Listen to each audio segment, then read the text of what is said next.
Hindi ho kayo namamalikmata. Narito ho ako sa bayan ng MacArthur sa Leyte, kung saan may barko na nasa gitna ng dating palayan.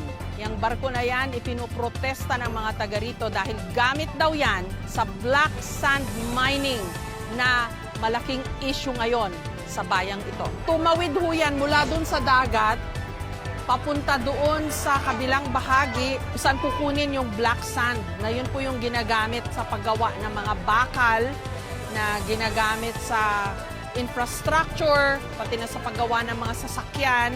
Nga lang, ayaw ho yan ng mga taga rito kasi makasisira sa kanilang kabuhayan daw at sa kanilang kalikasan.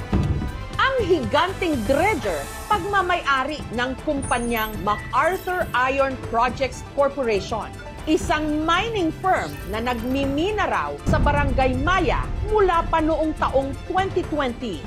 Magnetite o black sand ang minimina nila rito. Ito ang pinagkukunan ng iron ore na kalimitang ginagamit sa paggawa ng bakal. Gayunman, nasuspende ang operasyon ng kumpanya noong 2022 dahil inireklamo ng mga residente ang mga nasirang irrigation canals.